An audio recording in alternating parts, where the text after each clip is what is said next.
Bismillahirrohmanirrohim. Assalamualaikum warahmatullahi wabarakatuh. Halo teman-teman, apa kabar? Semoga teman-teman dalam keadaan sehat dan tetap dalam lindungan Allah. Amin. Baik, kami dari kelompok 7 akan memaparkan materi melompat ke kurva kedua. Sebelumnya, perkenalkan saya Devi Septiani Tias, NPM 1801010091. Ada teman saya Rida Dwi Valentina, NPM 0093, ada Lana Rohmatika, NPM 109, ada Jindania Mita Harum, NPM 117. Baik, sebelum kita membahas mengenai Folk-Bills dan pemasaran radikal Harley-Davidson, kita akan mengulas sedikit mengenai melompat ke kurva kedua. Jadi, dapatkah suatu keberhasilan itu diulang? Bisakah bangsa-bangsa besar seperti Inggris, Spanyol, Portugis menjadi bangsa pemimpin dunia? Kebanyakan dari kita baru menyadari untuk melakukan perubahan ketika kita mengalami masa sulit, seperti yang dilakukan Harley-Davidson. Jadi dimulai di era 90-an, Harley-Davidson tampak berkilauan. Bahkan di era 2000-an, ia dianggap sebagai salah satu produk paling bergengsi. Ini dimulai ketika ia merayakan ulang tahun dengan memakai atribut aksesorisnya seperti jaket kulit, sepatu boots, rantai kalung, ikat kepala, dan tentu saja atribut istimewa masing-masing. Kemudian, sebegitu mudahkah Harley mencapai posisi ini? Tentu saja tidak. Setidaknya, Harley pernah 3 kali menjalani masa-masa sulit. Bahkan, ia nyaris ditutup karena bangkrut. Ia juga diidentikan dengan simbol gangster. Kemudian, ia juga bersaing dengan motor-motor buatan Jepang seperti Honda, Kawasaki, Suzuki, dan Yamaha. Harley-Davidson atau HD gagal memenuhi keinginan pasar dan akhirnya bangkrut. Tetapi di tahun 1969, HD diselamatkan oleh Amerika Machine and Funding Company atau AMF dengan suntikan modal sebesar 29 US dollar. Kemudian AMF mulanya sangat bersemangat memompa mesin-mesin HD. Di tangan AMF, produk HD kembali berjaya. Pada tahun 1973, HD berhasil memasarkan 37 unit sepeda motor. Kemudian, di tengah kegalauan, belakangan ini diketahui AMF menggenjot produksi. Akibatnya, kualitas terabaikan dan HD dikenal sebagai sepeda motor yang lebih cepat rusak, tangki motor yang cepat bocor, dan sebagainya. Kemudian, HD tampil berani dengan CEO Folk-Bills bersama-sama dengan Jeff Pearson mencari sumber dana untuk mengambil alih HD. Mereka mencari sumber dana untuk menebus kerugian HD yang telah mencapai 50 juta dolar. Selanjutnya, HD melakukan kunjungan produk-produk yang ada di negeri Sakura. Ia melihat cara kerja pembuatan sepeda motor di sana. Berkat kunjungan itu, mereka berhasil mengadopsi konsep just in time. Dan ia menyadari kegagalan ini bukan dikarenakan kompetitor, akan tetapi berasal dari ia sendiri. Kemudian setelah membenahi cara kerja menjadi lebih berkualitas dan efisien, HD segera menggebrak pasar. Mereka melakukan strategi pemasaran radikal yang meliputi 1. HD merekrut bukan karyawan tetapi misionaris. Jadi, misionaris ini adalah orang-orang yang tipe aktivis. Mereka mencintai, mengendarai, dan menghayati karakter produk HD. Yang kedua ada love and respect your customer. Para misionaris itu tentu mencintai produknya, dan sebagai bentuk kecintaannya, mereka harus mencintai dan mendengarkan customer-nya. Yang ketiga ada create a community of consumer, yakni mereka menganggap pelanggannya bukan semata-mata konsumen, melainkan keluarga. Layaknya anggota keluarga, mereka saling mencintai dan membutuhkan wadah untuk melakukan semacam arisan, seperti jalan bersama atau kegiatan sosial bersama keluarga. Yang keempat ada celebrate and common sense. Di sini, Harley Davidson dipasarkan dengan keberanian untuk bertolak belakang, untuk menciptakan perbedaan-perbedaan. Yang kelima adalah use market research cautiously. Di sini, kita harus berhati-hati dengan riset pemasaran. Riset pemasaran seringkali dibuat dengan asumsi yang salah. Yang keenam, the CEO must own the marketing function. Jadi, CEO harus orang yang mencintai pekerjaan dan produk yang dihasilkan. Jadi, langkah-langkah di atas terbilang radikal, jarang dikenal dalam pemasaran klasik, dan terbukti mereka benar. Harley berhasil bangkit berdiri kembali, bahkan produk dan merek ini telah berubah menjadi semacam produk yang megah atau terkenal. Kemudian kita beralih ke kurva kedua. Di sini bisa kita lihat kurva kedua ini adalah di titik A, kita melihat bahwa para eksekutif dan karyawan dalam perusahaan justru sedang asik-asiknya menikmati kejayaan dan menuju keberhasilan. Artinya itulah saat di mana eksekutif tidak punya keinginan untuk berubah. Sedangkan pada titik B, kita lihat bahwasanya artinya adalah energi dan kemampuan mereka menurun. Semua orang baru memulai merasakan perlunya perubahan. Jadi kurva ini menggambarkan adanya seperti cerita Harley Davidson tadi. Pada titik A, mereka berada di masa kejayaan. Saat berada di masa kejayaan, ia tidak melakukan perubahan, tetapi ketika di titik B, ia melakukan perubahan ketika ia mengalami masa sulit. Seperti itu. Kemudian ada juga paradox of change.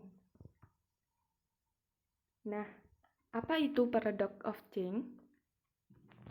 Nah, konsep ini menganjurkan agar jangan menunggu sampai berada dalam keadaan sakit untuk melakukan perubahan.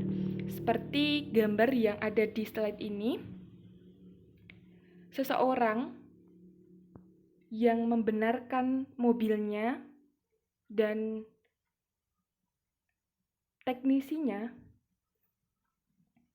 mengucapkan bahwa justru saya perbaiki supaya tidak rusak.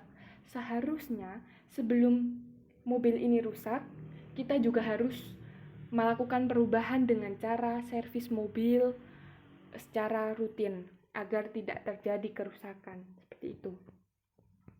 Kemudian kita juga harus melakukan perubahan, artinya tidak membiarkan organisasi melewati track yang dibentuk oleh kurva S, melainkan melompat ke kurva kedua, yakni melakukan tindakan-tindakan paradox, yaitu tindakan pembaruan, justru pada saat sedang berada di posisi yang sedang tumbuh. Bukan saat kita berada di masa sulit baru berubah, tetapi kita harus melakukan perubahan di setiap waktu untuk menjaga perusahaan. Berlanjut pada kisah Syamsir, Kadir, dan transformasi di Perum Pegadaian. Jadi, berawal pada tanggung jawab yang dimiliki oleh Syamsir Kadir untuk memimpin Pegadaian. Banyak orang meragukan kemampuan Syamsir Kadir yang memiliki background keuangan. Apalagi Pegadaian saat itu dikenal sebagai image pelayanan yang jelek, banyak calo, kumuh, dan untuk seseorang yang kepepet. Kondisi keuangan pun tidak jauh berbeda. Syamsir Kadir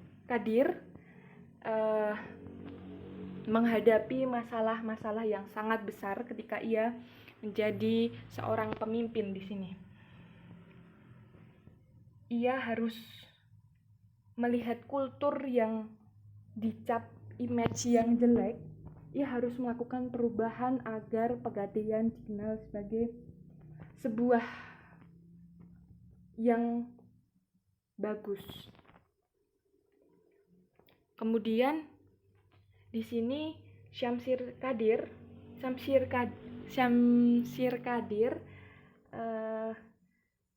memberikan pilihan berubah atau tidak. Kalau mau berubah, mari sama-sama memulainya. Kemudian visi dan misi perusahaan pun mulai dirombak total. Seluruh direksi pro kontra, konsultan profesional juga diajak bekerja sama untuk melakukan perubahan. Jadi Syamsir Kadir melakukan perubahan untuk Pegadaian yang lebih baik. Di sisi struktur organisasi perusahaan yang sangat sentralistik, dirancang lebih fleksibel, sistem gaji dibuat transparan, dan simbol-simbol perusahaan dirubah agar tampak lebih segar. Jadi di sini kita melihat adanya aplikasi perubahan untuk menjadi lebih baik oleh Syamsir Kadir. Di sisi SDM, kondisi kepegawaian yang minim kualitas diberikan Syamsir secara fundamental, yakni kerjasama dengan perguruan tinggi yang dibangun. Karyawan baru direkrut dengan jenjang S1 dan beberapa karyawan pun dikirim melanjutkan S2. Jadi di sisi SDM juga diperbaiki. Untuk tingkat cabang, terjadi isu-isu perubahan. Ini dikomunikasikan secara berulang. Cabang diberi otonomi yang lebih luas untuk membenahi diri. Dan pada akhirnya, hasilnya selama Syamsir Kadir menjadi pemimpin selama 2 periode di Perum Pegadaian, banyak perubahan drastis berhasil dilakukan Syamsir. Image Pegadaian yang lusuh, identik dengan kepepet, diubah rasa percaya diri dari seorang karyawan dan nasabah pun ditingkatkan. Di akhir masa jabatannya, jumlah nasabah Perum Pegadaian mencapai 13 juta orang. Jadi jika kita lihat adanya perubahan akan berdampak positif kepada perusahaan. Seperti kisah Syamsir Kadir. Sekian presentasi dari saya. Selanjutnya akan dipresentasikan oleh Rida Dwi Valentina. Terima kasih. Saya Rida Dwi Valentina, NPM 1801010093, akan melanjutkan pembahasan topik selanjutnya, yaitu berubah atau dirubah. Nah, sampai di sini mungkin kita bertanya, haruskah kita mengintervensi perubahan atau bisakah perubahan ini bergerak dan terjadi dengan sendirinya? Nah, terdapat contoh yaitu pada negara Costa Rica, sebuah negara terbelakang yang tadinya hanya hidup dari ekspor jagung saja. Akhirnya, negara ini berubah menjadi sebuah negara yang sejahtera berkat kepemimpinan Jose Maria Figueres. Nah, lebih jelasnya akan saya sampaikan pada contoh kisah Jose Maria Figueres Olsen dan Costa Rica. Nah, Jose Maria Figueres Olsen ini berusia 39 tahun. Dia merupakan presiden yang terpilih di Costa Rica. Sejak terpilih pada tahun 1994, Figueres ini langsung menggeser perekonomian negaranya dari upah murah dan sumber daya alam kepada produktivitas, efisiensi, dan teknologi lewat produk-produk non-tradisional. Nah, untuk mendorong perubahan ini, dia berkata dibutuhkan kerelaan bekerja lebih produktif. Sektor-sektor yang kurang produktif ini harus direformasi ulang dan diciptakan para pesaingnya. Namun, sandungan ini mulai muncul saat direformasi sistem dana pensiun yang ternyata tidak disukai oleh para guru. Nah, dengan membuat perubahan peraturan tentang pajak ini yang mungkin sangat tidak populer pada zaman dahulu, tetapi menurut Jose Maria Figueres ini harus dilakukan. Figueres dengan gigih dan juga berlangsung secara cepat, secepat perubahan yang ia gulirkan. Nah, Figueres ini mengambil posisi kepemimpinan yang tegas. Untuk membuat strateginya lebih operasional, ia meminta bantuan tokoh bisnis terkemuka di Harvard, yaitu Profesor Michael Porter. Berbeda dengan ekonom-ekonom makro lainnya, cara Porter ini dinilai lebih menarik dan masuk akal karena ia beranjak dari titik pandang mikro.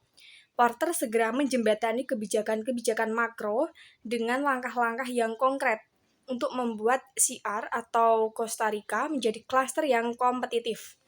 Nah, lewat analisis Diamond, mereka sepakat berfokus pada dua klaster nih, yaitu IT dan turis. Figueres ini memimpin sendiri misi untuk menangkap investasi pembuat mikroprosesor Intel di CR. Nah, ia sendiri yang memimpin proyek ini dan meminta rombongan Intel di kantornya. Dalam pertemuan pertama saya, minta pihak Intel menjelaskan apa kelebihan dan kelemahan Costa Rica yang telah mereka pelajari. Mereka bilang prosedur perizinan pemerintah kami birokratik. Kemudian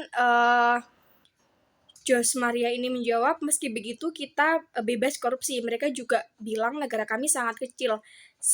Dalam global ekonomi, small is beautiful karena kita mempunyai kekuatan bekerja dengan cepat dan mampu melakukan perubahan dengan cepat. Nah, tapi Figueres ini menganut asas non-diskriminatif. Ia membuka kesempatan yang sama untuk para pesaing-pesaing Intel dan juga membangun infrastruktur secara cepat.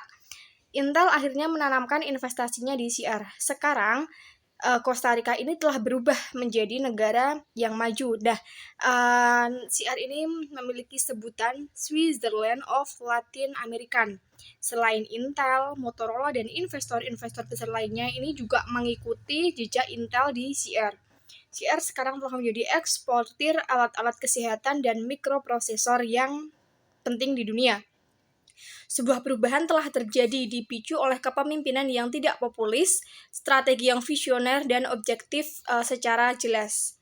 Nah, kasus yang sudah saya sebutkan ini umumnya adalah kasus perubahan yang baru terjadi setelah adanya intervensi, yaitu terpaksa harus diambil tindakan-tindakan setelah perusahaan memasuki masa-masa yang sulit. Tetapi perubahan seperti itu sesungguhnya tidak perlu terjadi nih, karena jika apabila suatu organisasi dan SDM-nya itu bisa berubah sendiri. Kemudian lanjut, mengapa harus diubah? Nah, kita contohkan, dalam hidup kita, itu kan kita pasti mengalami sebuah hukum alam yang sangat dahsyat, yaitu kita mengalami sebuah krisis yang besar. Memang ada suatu krisis yang kecil, yang sudah diberikan Tuhan kepada manusia dengan tujuan agar manusia ini belajar dan segera berubah. Tetapi, krisis itu relatif dapat dengan mudah diatasi. Nah, yang saya maksud di sini itu adalah sebuah krisis besar yang mempunyai dampak yang sangat luas, yang mengubah banyak hal dan bahkan bisa membuat mereka yang tampak baik-baik saja sehat dipaksa untuk masuk unit gawat darurat di sebuah rumah sakit. Sebenarnya, perubahan besar itu tidak terjadi dengan tiba-tiba. Sebelum terjadinya pasti ada signal-signal yang juga memberikan suatu peringatan terlebih dahulu. Nah, saat itu seharusnya manajemen sudah meresponnya dengan cepat. Tetapi karena mereka kurang meresponnya atau mendiamkannya, maka suatu krisis itu dapat terjadi. Nah, contohnya ini ada dampak atau krisis multidimensi yang terjadi pada tahun 1998. Nah, terdapat beberapa dimensi dan juga beban yang dihadapi. Nah, teman-teman bisa lihat sendiri di slide, yaitu contohnya di dimensi ekonomi itu ada nilai mata uang rupiah yang merosot tajam, kemudian utang luar negeri yang banyak, puluhan bank ditutup, dan sebagainya. Kemudian pada tenaga kerja, itu pengangguran yang besar, terbentuk serikat pekerja untuk melindungi diri, dan juga motivasi kerja yang merosot. Di bidang sosial, itu terjadi ketegangan yang meningkat, rasa saling percaya diri yang hilang, kecemburuan meningkat, dan sebagainya. Kemudian di otonomi daerah sendiri, kekuasaan bergeser, tender beralih dari pusat ke daerah, dan sebagainya. Di bidang persaingan, ini persaingan baru bermunculan, muncul pelaku ekonomi yang kompetitif. Di bidang dimensi pembayaran ini, beban yang dihadapi banyak kemunduran, banyak yang tidak mampu membayar. Untuk teknologi, pasti akan selalu berubah, muncul mesin baru yang lebih efisien, dan kita harus mampu untuk mengendalikan dan mengikuti perkembangan itu.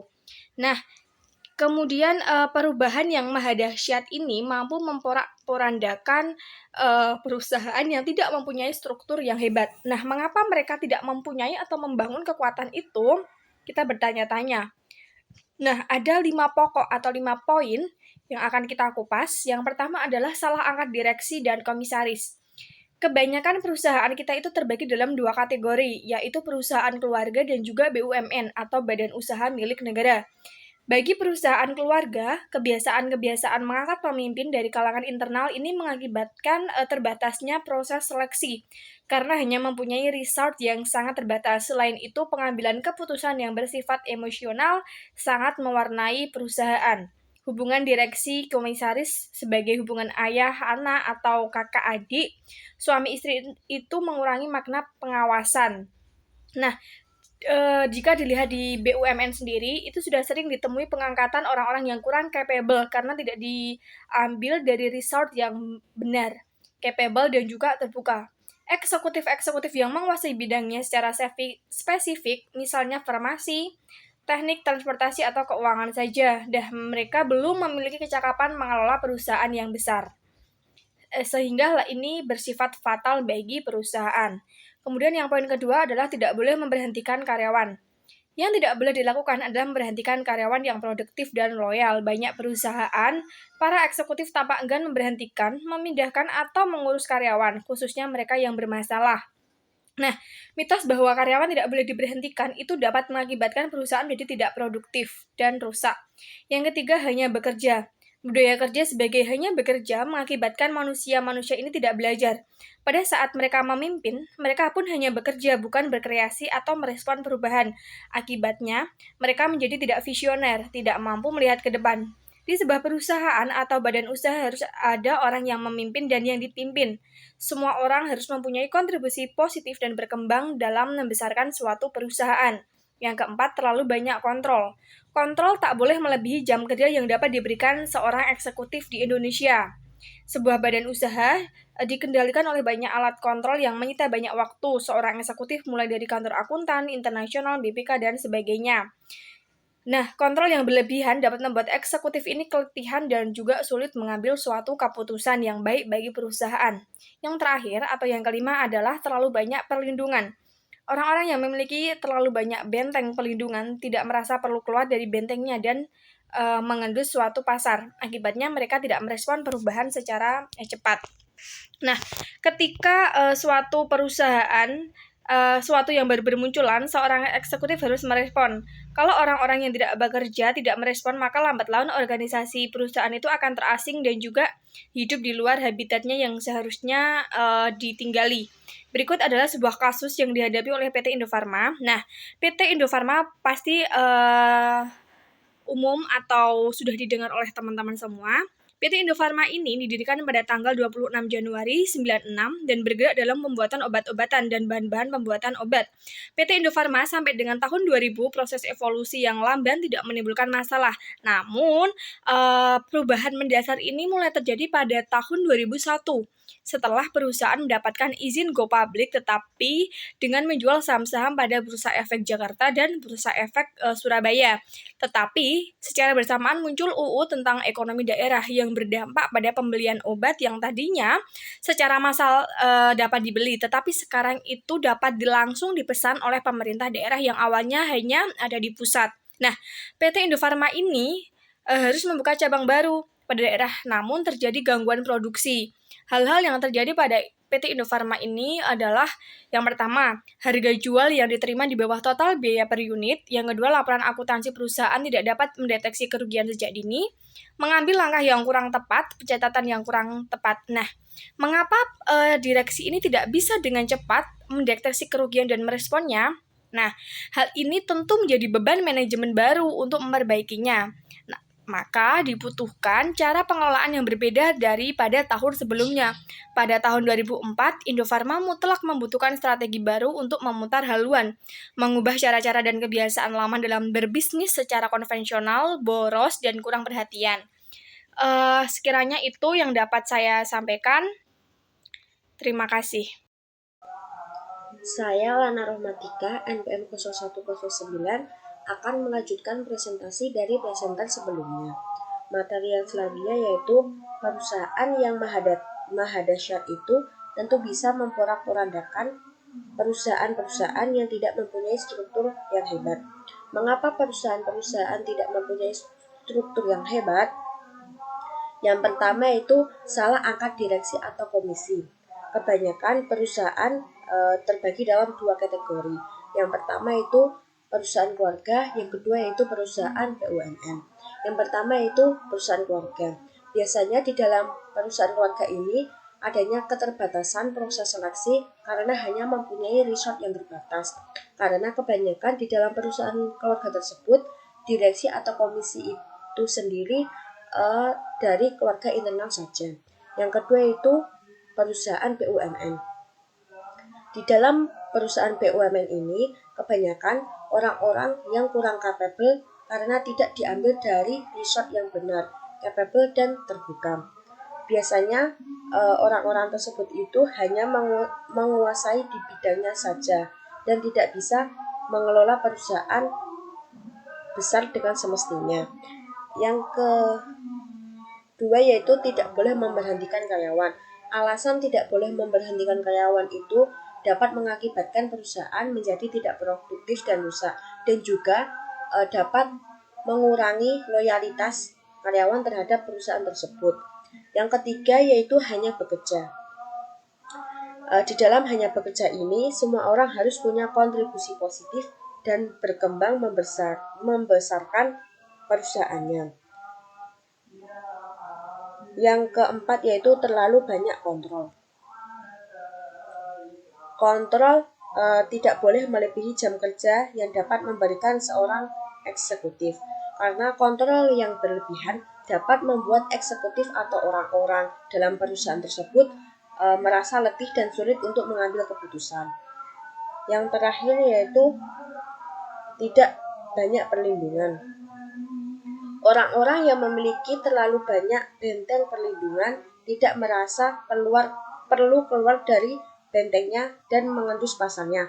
Akibatnya, mereka tidak merespon perubahan sebagaimana mestinya dan terjebak di dalam zona nyaman. Yang selanjutnya yaitu idealnya berubah sendiri. Idealnya perusahaan memang bisa dan mampu berubah sendiri tanpa harus mengalami sebuah proses perubahan yang diintervensi dari luar. Contohnya itu pemerintah Indonesia pada tahun 1998 berubah secara drastis, tetapi semua itu harus dilakukan dengan campur tangan asing, yaitu IMF, World Bank, dan tentu saja negara-negara kuasa. Secara psikologis, bangsa Indonesia pada tahun tersebut mengalami tekanan-tekanan yang sangat berat. Syarat untuk berubah sendiri adalah adanya proses belajar, di mana semua orang yang berada di dalam sebuah perusahaan itu dalam proses belajar. Yang selanjutnya yaitu learning organization.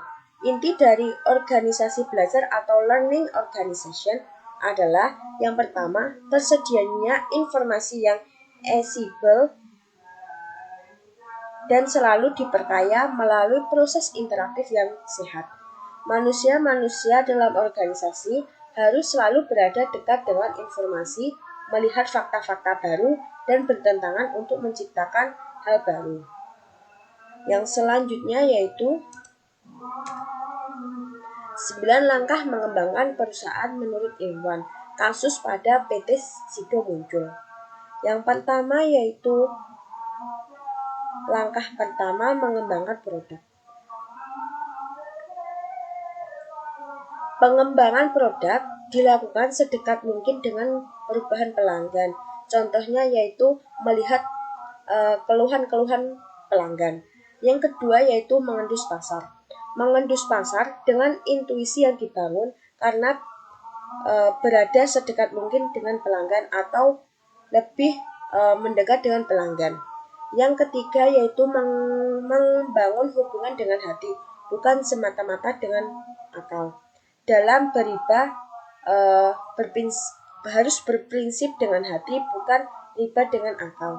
Yang keempat yaitu bukan semata-mata mencari uang.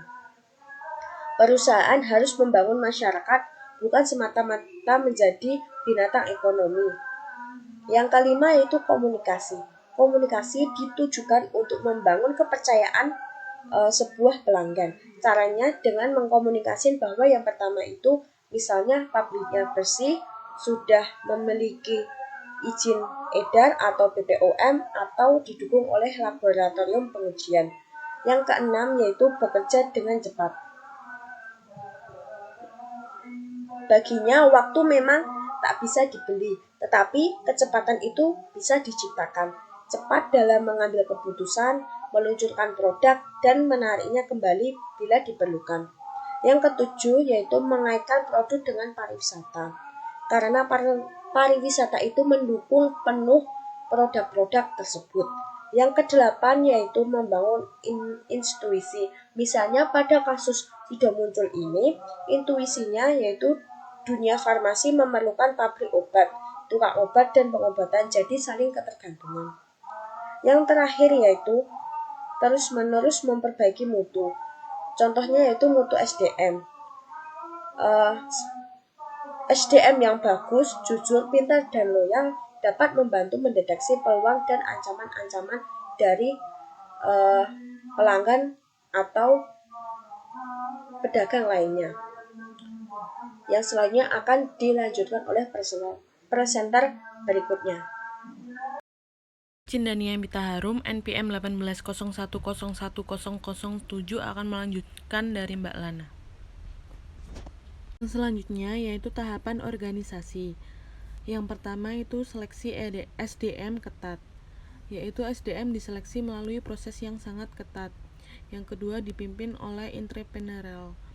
Dalam perusahaan, sumber daya manusia dipimpin oleh pimpinan yang entrepreneurial, dekat dengan pasar kompetitif dan dinamis. Yang ketiga yaitu pembelajaran di luar perusahaan. Proses pembelajaran terjadi di dalam dan di luar perusahaan. Ada linkage organisasi, yaitu antara organisasi dalam dan keadaan di luar organisasi. Yang selanjutnya yaitu menyebarkan informasi. Ada wadah untuk mengakumulasi dan menyebarkan informasi. Yang selanjutnya, imbalan keberhasilan. Ada pengakuan dan imbalan terhadap keberhasilan pada individu dan grup. Yang selanjutnya yaitu conflict of interest. Tidak ada conflict of interest pada setiap level, baik pada pemimpinan maupun operasional seperti pembelian, pemasaran, distribusi, dan sebagainya. Yang selanjutnya yaitu afiliasi dan advisor, yaitu ada guru yang dapat dijadikan tempat bertanya berupa afiliasi dan lembaga pendidikan atau penelitian, seperti advisor atau konsultan perpustakaan, forum diskusi, dan sebagainya. Yang terakhir yaitu inovatif, yaitu ada proses jelas yang memungkinkan bagi sumber daya untuk melakukan hal-hal yang inovasi. Yang selanjutnya yaitu ada kasus Lee Kuan Yew, yaitu kasusnya pada tahun 1959 PAP dipimpin oleh Lee Kuan Yew yang berhasil memenangkan pemilu di negara Singapura. Ketika itu, saat dipimpin oleh Lee Kuan Yew, ketika itu kas negara kosong dan ditambah lagi dengan penerapan hukum yang buruk, terjadi konflik antar etnis, masyarakat yang masih jorok, dan pengangguran yang mencapai 14%. Kekayaan alam di Singapura pun tidak ada dan salah satu negara yang memiliki wilayah yang tidak luas. Andalan dari negara Singapura hanyalah padi, dan bahkan seluruh lapangan sepak bola di Singapura itu dijadikan sawah olehnya. Dan dia pun berpikir bahwa Singapura itu harus berubah dan merancang pembangunan ekonomi yang secara agresif. Dengan bekerja sama dengan negara Malaysia, negara Singapura tidak memiliki kekayaan alam, yaitu bekerja sama dengan membentuk common market. Tetapi itu belum cukup. Dia pun meminta bantuan PBB untuk mengirimkan ahli ekonomi. Lee merumuskan strategi pembangunan ekonomi globalnya dengan berorientasi pada keunggulan daya saing dan produktivitas lewat pemerintah yang bersih, masyarakat disiplin, dan industri yang dikawal oleh tenaga profesional. Dalam setiap tahap tersebut, ia selalu merumuskan langkah-langkah yang konkret yang harus diambil. Dengan begitu, negara Singapura yang tadinya tidak mempunyai apa-apa, ia membuat Singapura berhasil menjadi negara terkaya di dunia. Sekian presentasi dari kelompok kami. Kalau ada salahnya mohon maaf. Wassalamualaikum warahmatullahi wabarakatuh.